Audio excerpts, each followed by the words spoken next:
Welcome everybody to the LFGM weekly live stream. I'm your host Rams from Astar.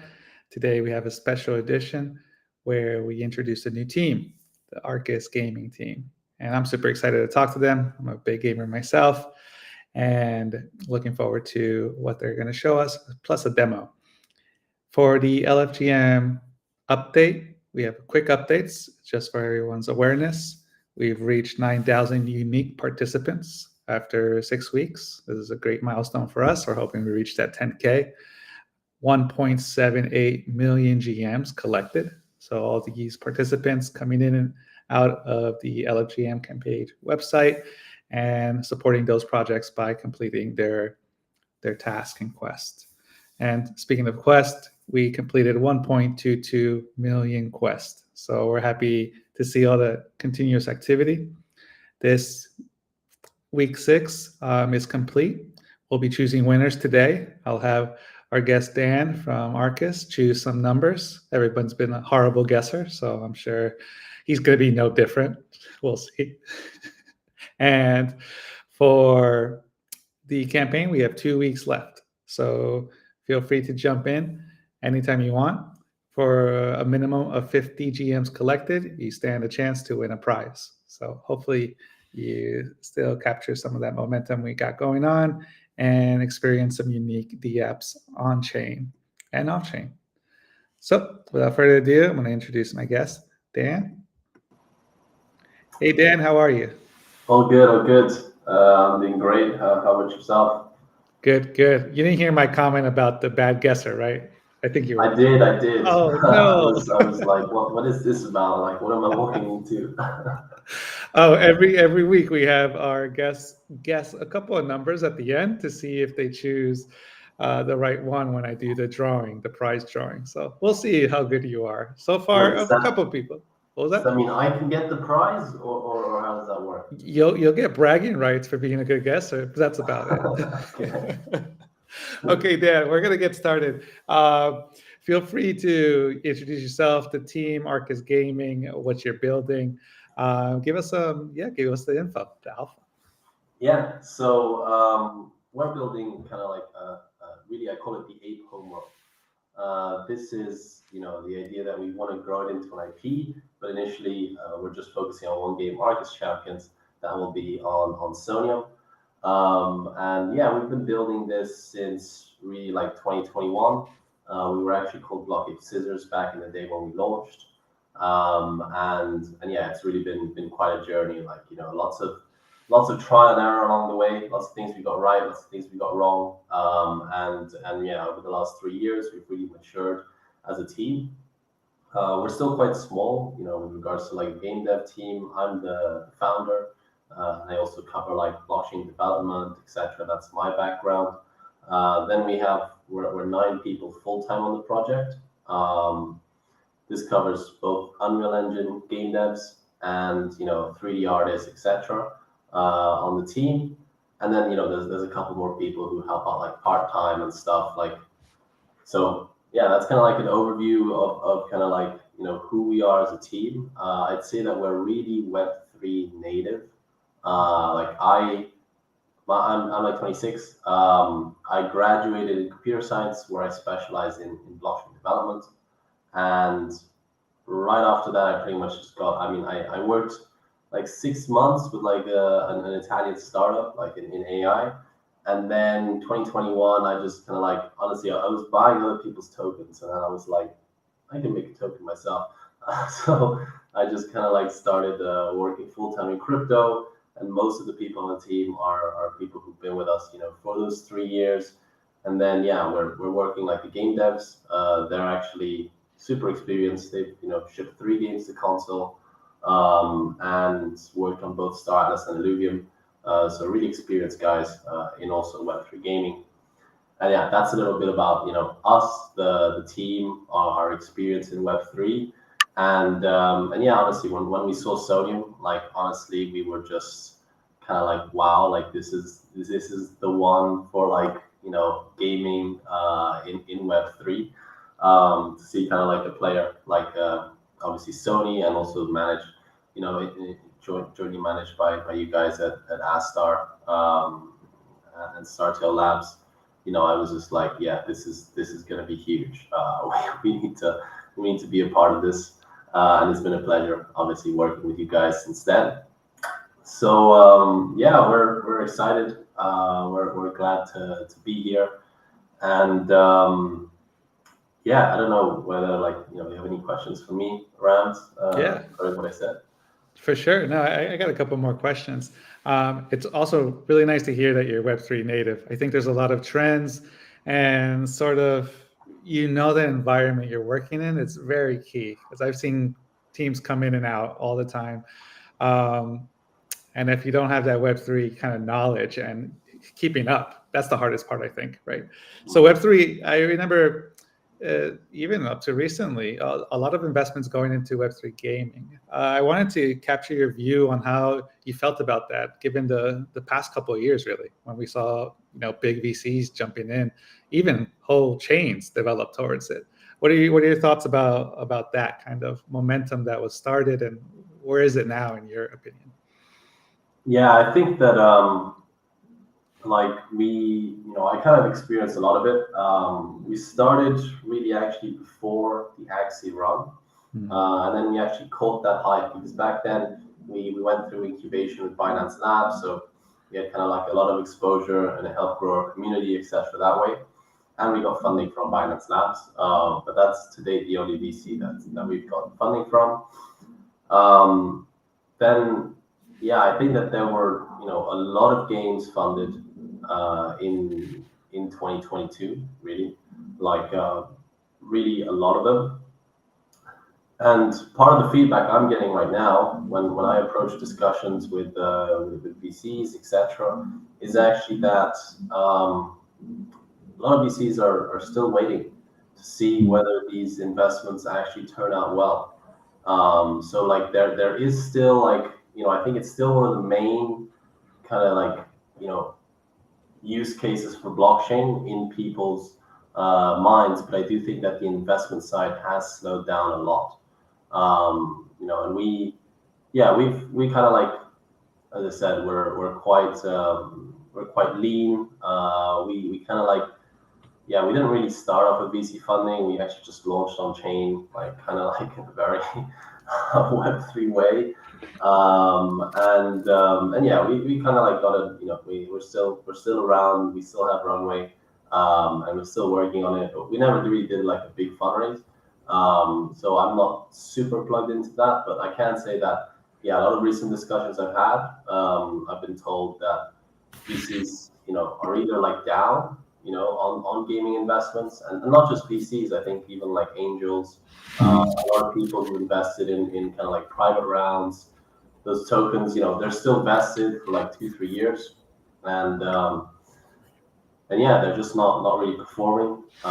So yeah, that's kind of my view. I do, however, believe that blockchain makes a lot of sense for games, and I do think that we're going to see the situation change in 2025. Definitely, I mean, we're releasing our game, proper to the public in 2025, and I just think that, yeah, a lot of times you kind of get with funding, you kind of need traction before you can get funding, etc. But with games, it's so different, right? Because you don't get the traction until the game's finished and released. If you look at Pal World, they had, maybe they had wish lists, but they didn't have any users, revenue, etc. until the day it launched, and then boom, 400 million in revenue. Same thing with Sun Wukong, no real traction besides hype and wish lists. And then the day it launched, they sold 3 million copies or something in 48 hours. So I think that we're going to have one of those moments in 2025 for gaming, and there's going to be a big shift in terms of this makes a lot of sense on chain. Yeah, no, I totally agree, especially with when it comes to ownership. We see proper ownership could be just something users and customers, gamers, ourselves take more pride in, right? Or it becomes more of a societal change when we see like, hey, it's time to own our stuff finally. I think it does. It is. We're working our way there slowly but surely.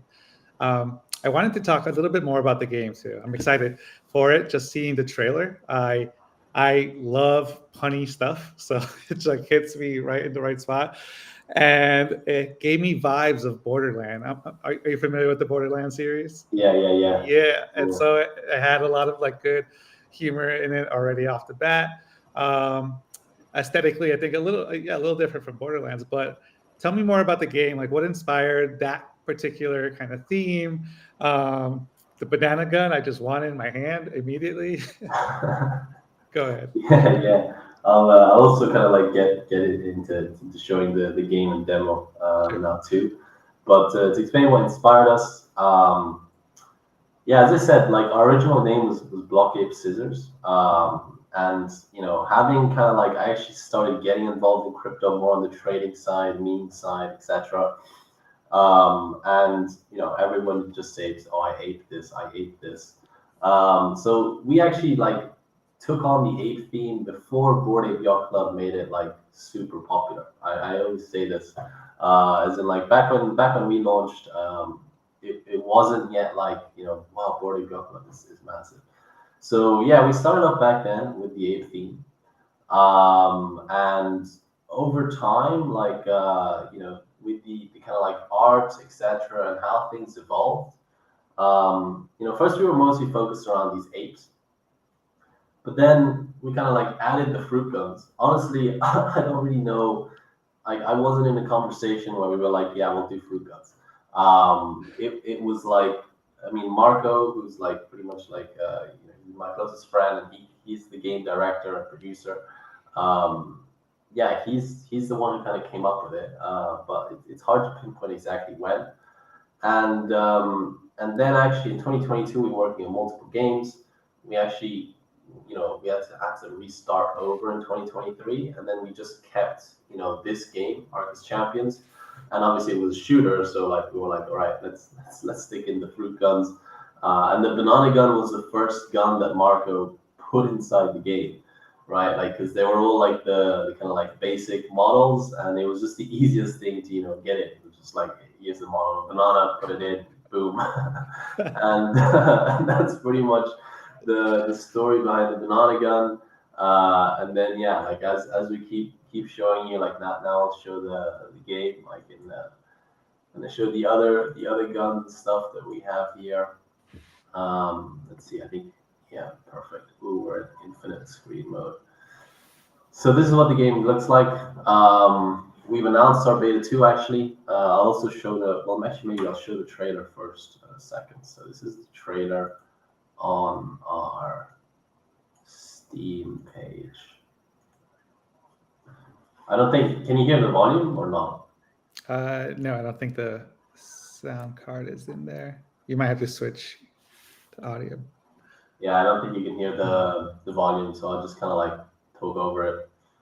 But yeah, we've got like right here it's saying like melon rifles, pineapple grenades, and a banana and stuff. And then there's like a grenade launcher that shoots bananas. Sorry, that shoots like pineapple grenades. There's like there's a mine launcher, but that's actually not to do with fruit. It's like a turtle shell that like acts like a trebuchet. And yeah, let's show this all in game now. That's great. And I quickly saw, this is the trailer I believe we also retweeted. Tribes, are those sort of squads, would you say? Yeah. Like we want to have these tribe features where like you can basically create like teams, right? Like clans. If you're familiar with like Call of Duty, like you could have clans. That same kind of concept. We still have to evolve it a little bit more, but yeah, like but then there's also like the story element where like the story is that there's the village elites, and we should kind of show this is the UI inside the game, so where you can customize, and all of these characters, they're actually NFTs on Sonium testnet right now, and they essentially have these stats, and then they have abilities, and then they have weapons. The stats are actually randomized using Chainlink VRF on chain. And you essentially have, like, right now we have these two tribes inside the game. This is the village elites, which represent the more like traditionalists, which kind of have like this kind of like authoritarian government controlling the village and the thing, and they're very resistant to change. And then we have the renegade skins, and these are like the misfits in the world, right? They're like apes that like were part of like the village, but effectively they couldn't fit in with these kind of like traditional, authoritarian model that the apes wanted, and so then they leave it, and then they kind of become like scavengers, and that's kind of like why we have like this guy with like a, a prosthetic leg and stuff, and we're just trying to create like that kind of like this misfit vibe. And here we're trying to like create like a contrast between like nature and technology inside the Arcus world, and how that kind of like whole interplay works. These are the weapons inside the game. So we said, not everything is a fruit weapon, but most stuff has like some fruit things. Like this here, it's supposed to like shoot nuts like that. That's the idea. And anyways, I'll just use maybe like this. This is our shotgun. That's also kind of like a fruit blender. That's the idea. It's kind of like, if you look at this part, it's a fruit blender.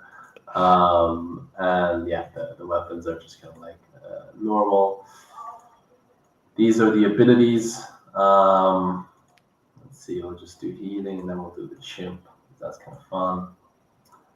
And we'll do a private match. We both gotta have like in the beta 2, we're gonna have online, dedicated servers and stuff. But right now I'm the only person in queue, so I have to create a private match.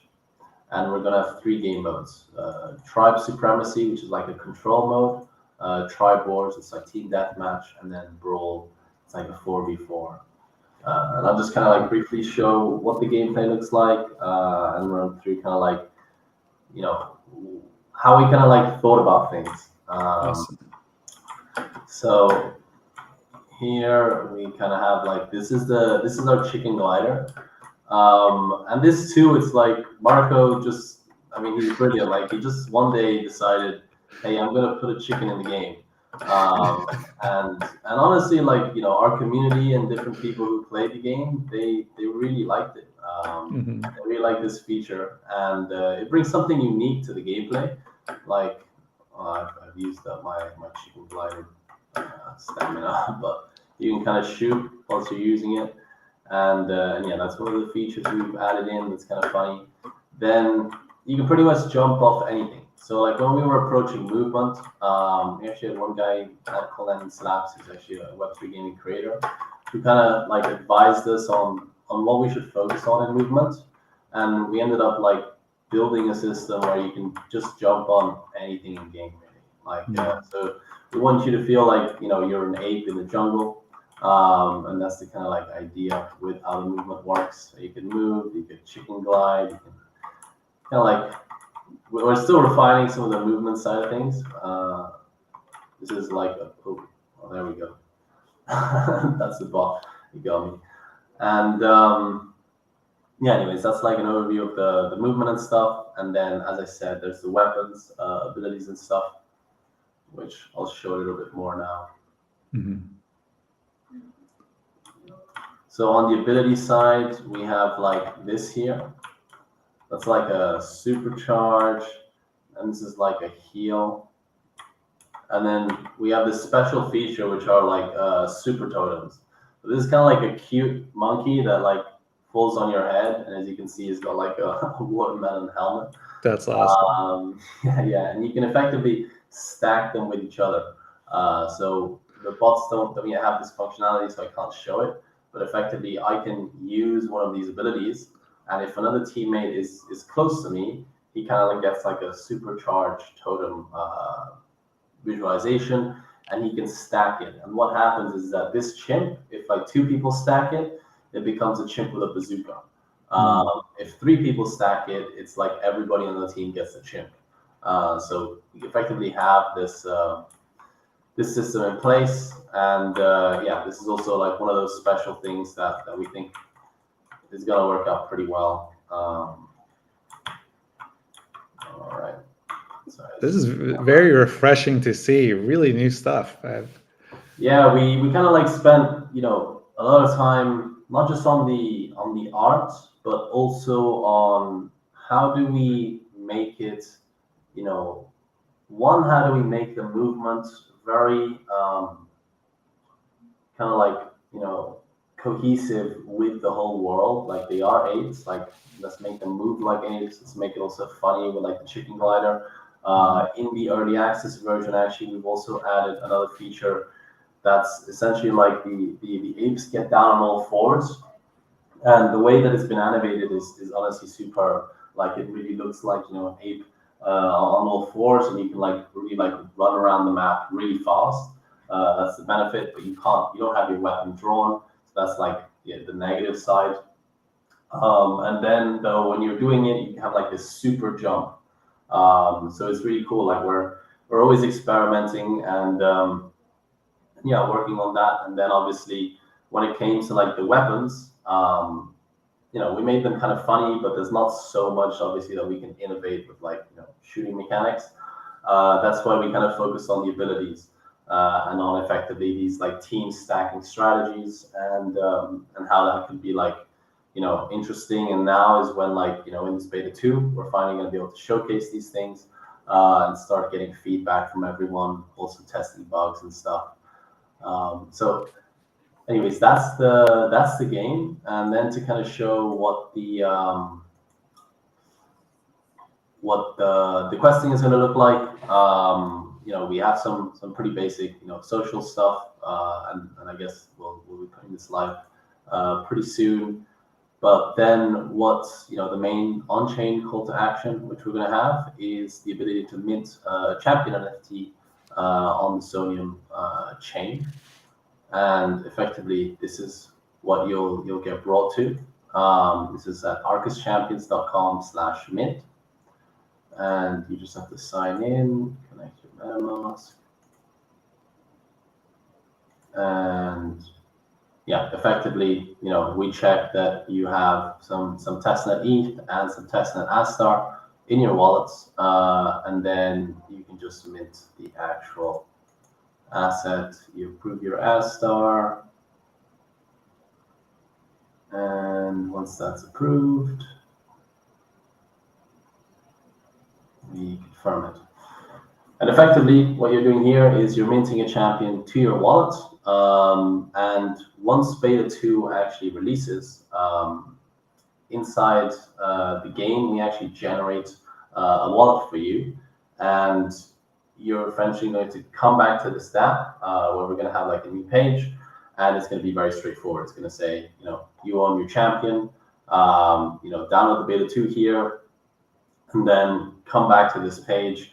And you just have to paste your in-game wallet, and then you know, do the transfer transaction.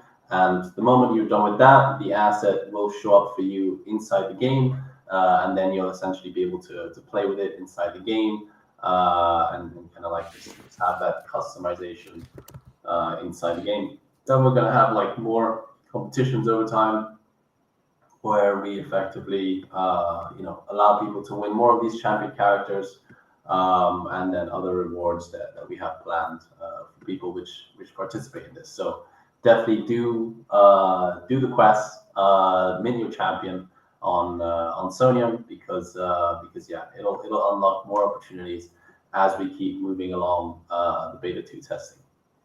This is great. Thank you so much, Dan. And I know we have 2 weeks left of this.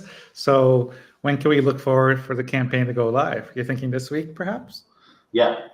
Everything is ready for the campaign. I guess I need to just go through it with yourself, Rams. But yeah, we're already, and yeah, it will definitely be going live in the next few days. Uh, So so pumped. perfect. Okay. Maybe this will encourage me to eat more fruit. We'll see. I think we all need that. Yeah, actually, one of the really cool things I'll show you guys is let me show you this.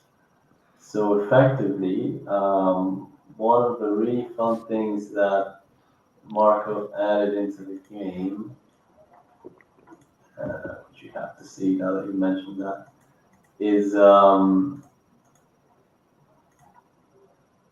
sorry, I need to find this here.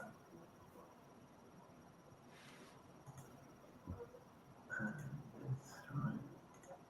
Yeah.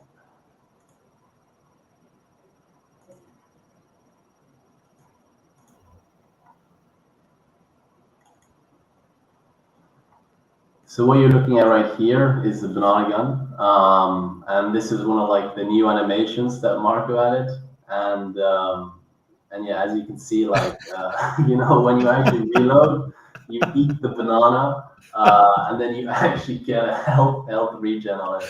That's Uh, and ridiculous. yeah, like I was surprised when he sent me this. I was like, wow, this is great. And yeah, like this is the kind of stuff. It's not going to be in this beta too, Yeah. but yeah, we really hope that it's going to really hit and just make it like a super fun experience for anyone playing the game once they're at it. And yeah, maybe it'll get them to eat some fruit with the whole, especially here. Like, but yeah, it's funny you mentioned that. That's really great. Oh, wow. So there's already updates being worked on for the next release, perhaps. Okay, cool. Anything else you could tell us about the game in the future? So we know beta 2 is going to come out soon. We already saw a good demo. Um, Besides the fruit eating and the reload, the health factor, what else do you think might be on the horizon? Yeah, so effectively, like right now we're pushing towards beta two, and then two of the things we're actually pushing forward with this are actually both Steam and Epic Games wishlisting. So if you have a Steam account or an Epic Games account and you like this, definitely go wishlist because every wishlist really helps us over the long run. And yeah, there's like all kinds of reasons there, marketing, funding, etc. But yeah, so that's kind of like what we're doing now. Then we've actually already started working on the early access build of the game, which, as you saw, it kind of has like a lot of new animations. Really, there's actually new animations on all of the weapons. Then there's effectively, well, actually, I'll show you guys this too. Why not? Mark might get mad at me, but. We're a niche community. We can keep it. We can keep it secret. There's like this, which is effectively weapon combos. So Okay. if you look at like Space Marine 2, or like, yeah, probably Space Marine 2, like that's like one of the newer games. It's got these like weapon combinations, and yeah, this is what we're adding. Like, so right now, like the weapons are kind of like boring in terms of like you just like kind of one hit and there's one animation. Whereas, yeah, we're gonna have like weapon combinations for this. There's also weapon combinations for the machete weapon, and yeah, this is another thing that's being worked on. This is like the triple combo. That's quite fun. Oh wow, this sort of changes things when it comes to close quarter combats, don't you think? Exactly. Like Yeah. the idea is that like we want to make the game very flexible in terms of like how you play it. Like, so weapons play a big part in the game. But like I've kind of said this for a while, like we want someone to actually be able to like run around and choose to just play like a melee build. And that boils down to like the actual champion assets. So if you look here, as I said, like these champions, they have these stats, and these stats are randomized, actually using chaining PRF on Sonium. The reason why we do this is just like a very fair and transparent way to randomize assets. Um, but yeah, I'm kind of like, if you effectively choose like a high strength champion and like a high, movement speed agility champion, I think that like that's kind of like the best build you can have actually to just like play like a melee. You're still gonna have your guns, but you can actually like customize your stats so that you can like play mostly with like a melee weapon inside the game, so that you're really fast to like jump off walls, to chicken glide, etc. And then your strength factor actually increases the damage and the reach and the range of your melee weapons. So that's why like that's like an important stat for you to have if you're playing with melee weapons. And this is kind of like the idea in the game that like it is mainly a shooter, but our goal is to have it so that like you've got people running around with like melee weapons, fighting against people using guns, and then you've got these abilities that can be utilized, for different things, and yeah, it just kind of like gets all like chaotic and crazy, but always kind of like fun, and yeah, that's kind of like what we're building towards, and that we really hope to bring out. Our goal for early access is around March, April. We haven't like set a clear deadline for this, but that's like looking at like our previous timelines, etc. That's what we think we're gonna get to. And yeah, besides like the stuff we're adding in gameplay, we're working on new game mode called Banana Fever. That's like a lot more interesting than the ones we currently have. And then we're working on like in-game progression, like leaderboards, unlocking stuff as you go along. Some new skins actually inside the game, because right now we only have the 4 base skins, but we're going to be adding some, and some are like more exclusive than others, etc. And then the other thing that we're working on is actually this system here. So for those of you who may have noticed, inside the game there's like an Arcus Council tab, and our focus inside the game is actually less so trading of assets, and actually more so the governance aspect. And the way it works is, we have our Arcus token, and you can effectively come to this app and connect your wallet with your Arcus wallet. And so the main rationale we have is that there's actually a disconnect between the actual players, like the gamers, and the investors. There is crossover, we don't deny that, but there's definitely some people who only want to play the game and aren't interested in investing in our token. And then there's other people who are only interested in investing and won't necessarily go into the game. So what the system skill staking aims to do is to bridge those two kind of like people together in like a meaningful way where there's benefits on both sides, and also a system that effectively creates a good feedback loop also for us as developers. So any kind of like Arcus token holder investors can come to this platform and they view all of these champions, and these are players inside the game, and then they view their in-game rank scores. So this is effectively like a number that tracks behind the scenes, not so important, but it effectively measures where the player is relative to all the other players in terms of its rank. And we take that value and we tokenize it on chain.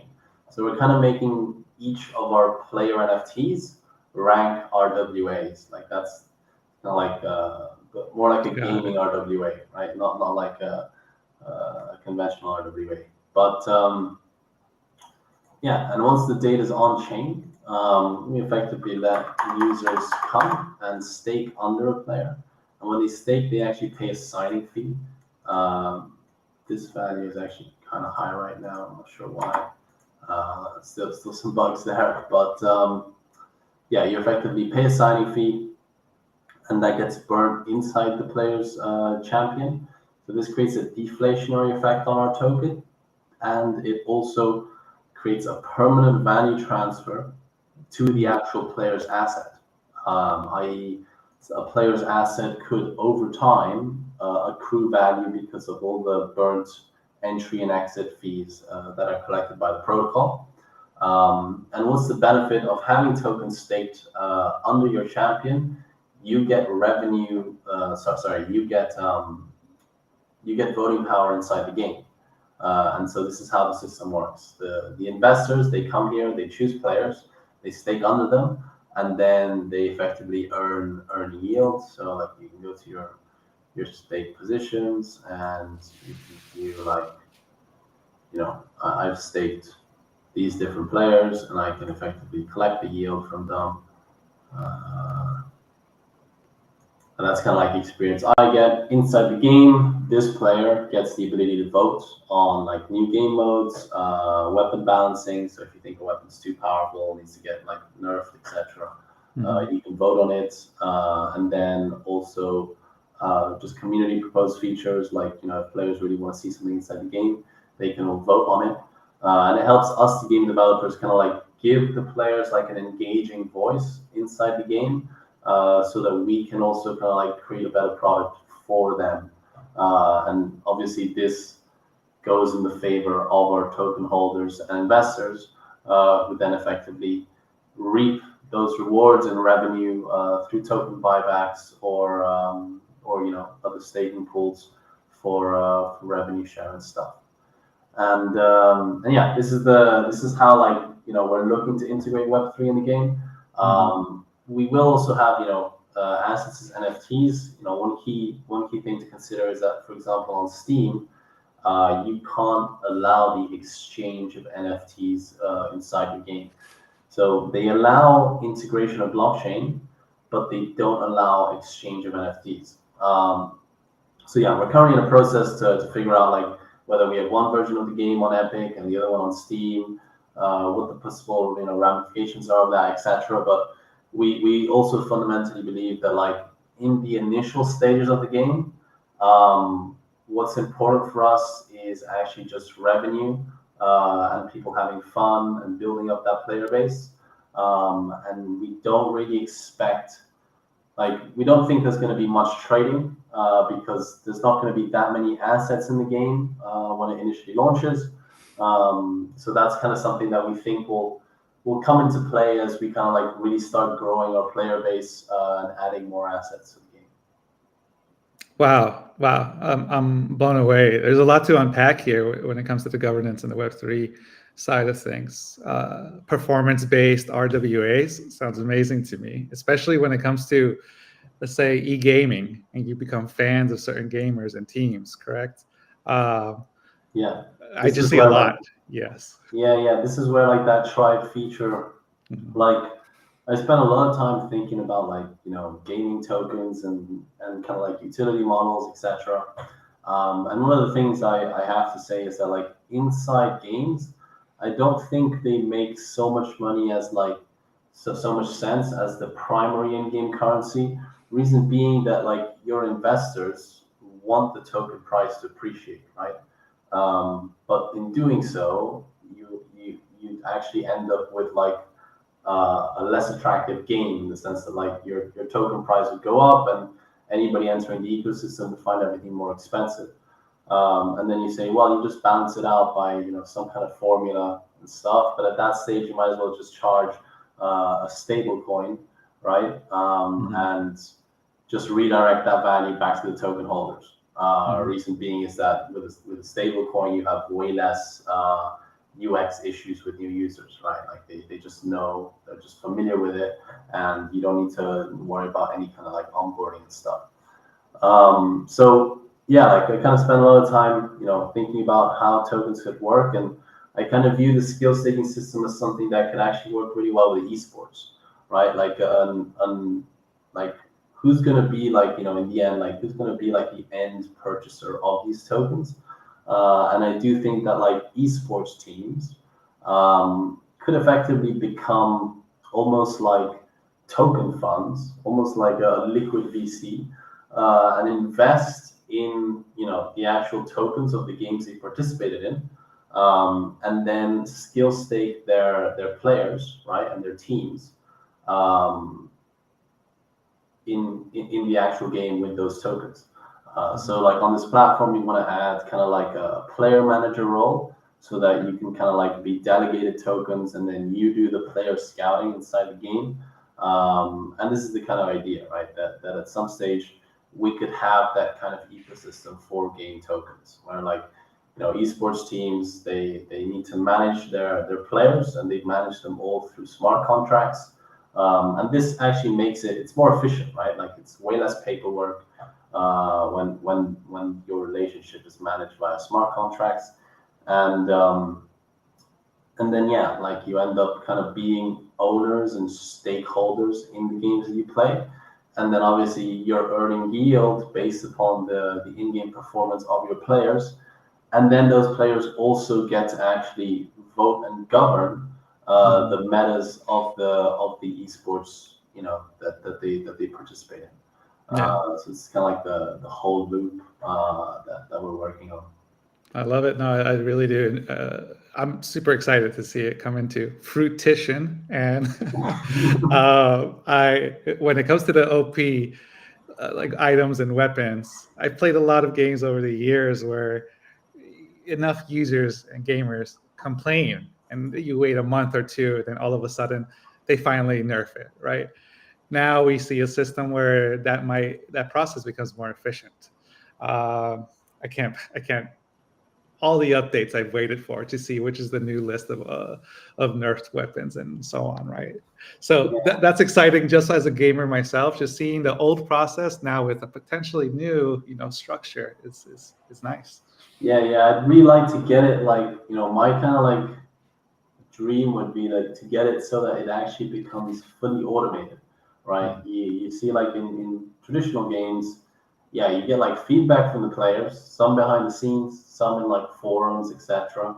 And then devs have to kind of like go through it, etc., to understand what the feedback is. Then there's our system where like you can kind of like vote, and the devs put up the votes, etc. But then the ultimate kind of automated system would be where the votes end up automatically changing the code in the new patch. And it's actually like kind of gonna get easier to do that. Partly, a lot of coders use AI at this stage, and technically, like an AI could, interpret the changes to make, or stuff like weapons, for example, like a weapon nerf. If a certain weapon nerf was voted on by players and the vote passed, it would actually be possible for that change to just automatically make a change in the code base without any kind of human interaction.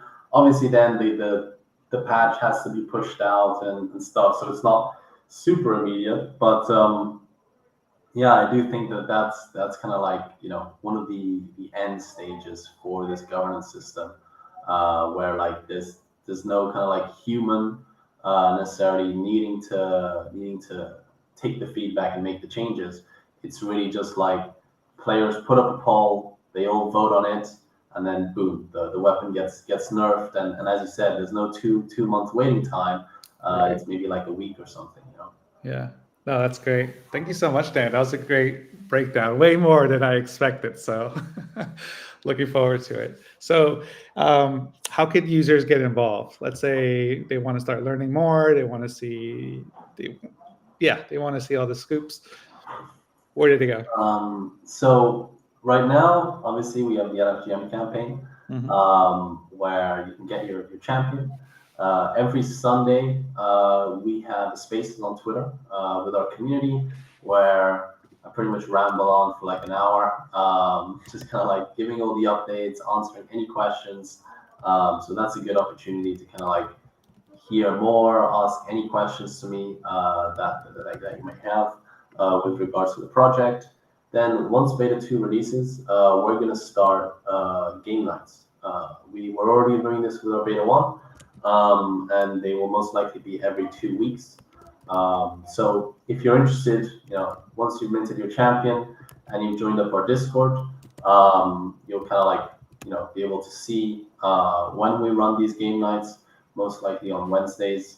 But depending on people in different time zones, we're actually thinking like, because before we were only really catering to like EU and US time zones. Now we're thinking we might have like 2 game nights, so like one a week in like differing time zones to cater to people, yeah, to different people. And yeah, that's another way you can get involved. You can play. I will always be playing in these game nights, so it's also an opportunity to just get to know us, to ask any questions with regards to the game itself.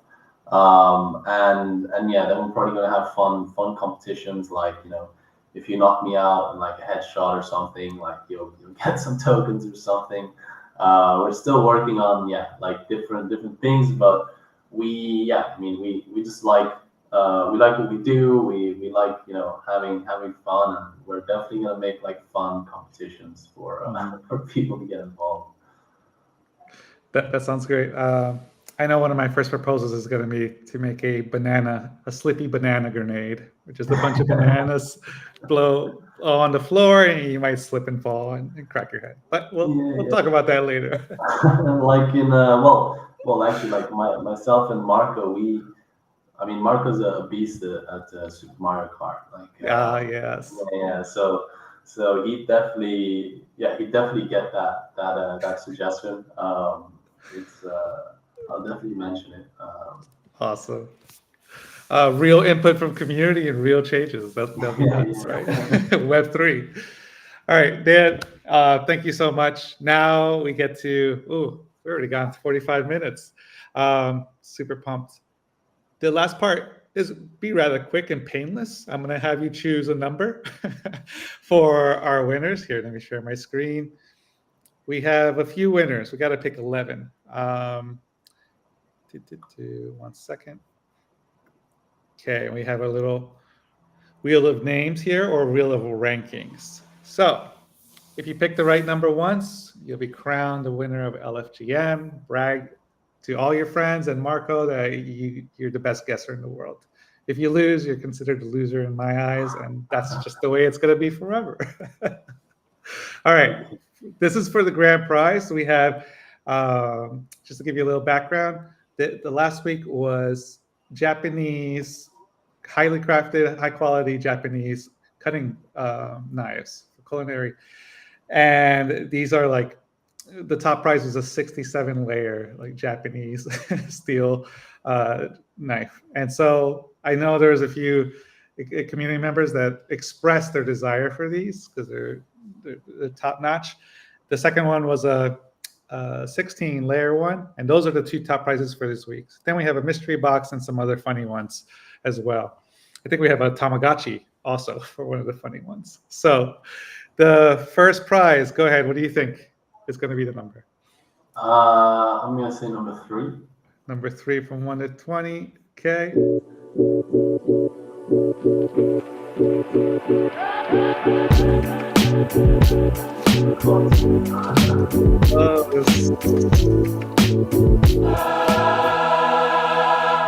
Okay. First winner is 7, and then I just quickly look over for transparency, our winner is Dimitro. So congrats, Dimitro. I'll Congrats highlight to you here. Mitra. Yes. And Dan's still a bad guesser. So we'll move on to the next one. 1 out of 20. Like, Right. to What a this 20 point, chance was it? It's only going to get harder here. All right. This one it's definitely rigged. 21 through 50. Choose one number, but I do this spin 3 times. Go ahead. Oh, from 21 to 50. Yes.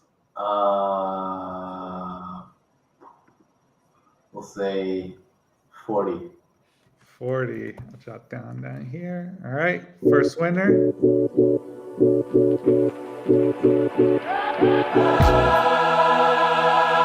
$27. Congrats, 27. Darren. Congrats, Darren. Congrats, All Darren. right. All right. You said 20. You said 47? 27, right? Or you said 40? No, I said 40. I was trying to get Joe to win, but Just changing your 30.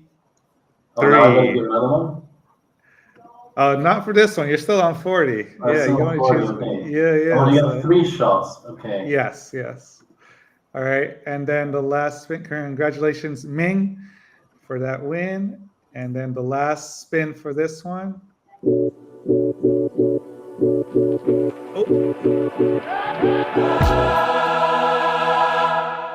49. I know, right? It's wild. Congratulations. I think it's Jai or G. Okay. New number, Dan. From 50 to 100, yeah? 50 to 100. Let me open up the new wheel. Oof. I know. And this one, I spin 5 times to get 5 chances. What's the number? Yeah, but the wheel keeps having more numbers. That's the name of the game. We'll go with, I don't know, 58. 58. Horrible guess. What makes it a horrible guess? I'm not sure. All right, 58. Dan, we're going to spin it 5 times. It's like a crazy documentary of some guy that guesses. The way he does it is, I don't know, weird. For guessing numbers? Yeah, he kind of like spent months, like he even like got people in a room and get them to write down random numbers, like, and then he actually managed to guess the lottery. I don't know, like it's a documentary, could have been rigged. Like my brain kind of says that's rigged, but it sounds rigged. like it's quite famous actually. Like, I'll look it up. Now I'm intrigued. Now, I heard about the not Wheel of Fortune, the other one that the prize, where they have to guess the cost of the item on stage, and the guy studied like the average cost of many of these products. I forgot what the name of the documentary is, but it was a guessing game on the cost of the prize. Okay, we're gonna spin another time. That winner was 74. Congratulations. Can't pronounce the name.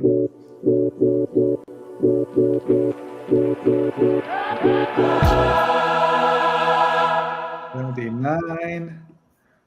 This one's easy to pronounce. Ban. Congratulations, Ban.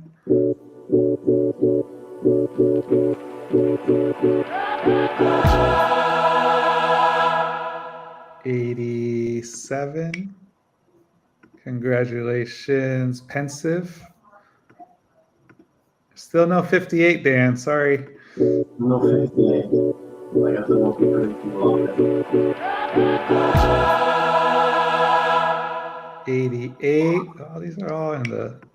All right, last chance for Dan on this spin. I'm trying to find the name of that lottery ticket. 52. That was closer. Takahiro-san. Congratulations, Takahiro. And that concludes our tier 3 winners with the mystery box. All right. Now, Dan, one number from 101 to 500. Whoa, that's more than 400. Oh, you can't even see. Yeah, it's kind of funny to me. We'll go with 277. 277. All right, let's go right here. 277 says Dan. This is his second to last opportunity to guess correctly.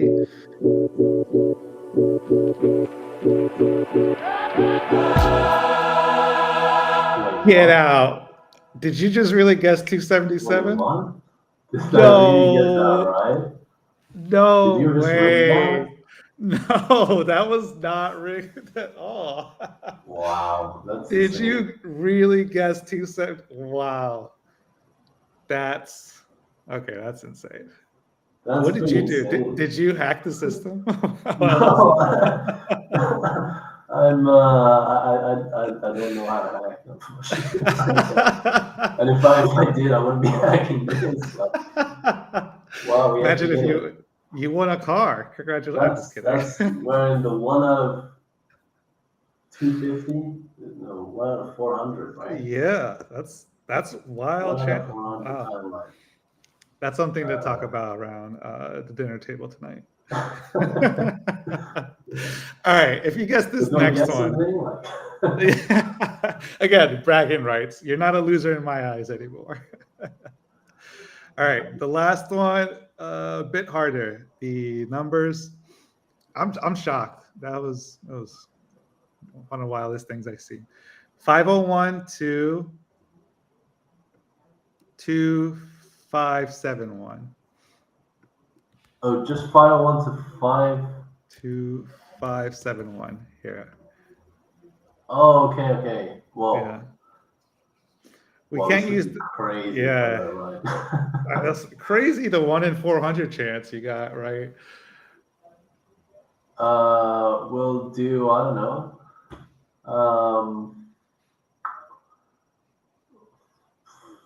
1,998. My You year just of bought birth. yourself time as you just looked in the back end of the site, didn't you? 1998. Like one does a 1998 on the screen, and two is Yeah. my year of birth. Let's see Okay. whether this makes any sense at all. Explain the 277. That's what I'm curious about. Just, All right. This one is just one click. And 2065. No worries. I'm still shocked. 2065. 2065. And our winner is Dedrick. well, Congratulations. 2065 minus 77 is It's 1998. 1998. Conspiracies. Wait, you put 2064 here. Thanks for that. Let me change this. Sorry, Dedrick. 2067. Oh, No, Kendrick's so mad. 2065 it was. 2065. Yeah. Nebia. There we go. Nebia, there you go. Okay. Oh, you just made one unhappy user. Yeah. You made an enemy tonight. Dan, thank you so much for your attendance today. It was such a blast listening about Arcus. I'm super pumped. Every viewer, please, if you don't have a Steam account, go get it on your wish list. That's the first thing I'm doing right now. Any last words about anything, really, besides your god awful guesses? Besides that second to last. Well, not really. I mean, thanks to you, Rams, for setting this up for us. Thanks everyone for joining up. And yeah, we look forward. I think that you'll be seeing more of Arcus, hopefully, alongside Astar, as we keep building together. And yeah, do the quest, get into the game, as also kind of like wish list on Steam and Epic, because that really helps us. And yeah, if you join into Discord and play with us, like it'll be fun. Like we have people in the community, people who like playing games, and we're just kind of having a good time. So yeah, do join us. Awesome, Dan. I'll be surely seeing you again. Thanks, Dan, again. Have a lovely evening and talk about your ridiculous guests. Cheers. I'll see you later. Man. Have a good one. Bye-bye. Bye. See ya. And thanks again, everybody, for coming for the show. It was a pleasure being your host. Tune in for week 7 of our campaign, where it's Comfy Week. We got some high-quality prizes once again. Remember, you only need to earn 50 GMs, participate in the projects, quest, and go ahead and earn them. 50 GMs gets you a chance to win one of the prizes as well. And also, we have 2 grand prizes on the line. So win something during the regular campaign, and you become eligible for those prizes. Thanks again, everyone. Have a great rest of the week.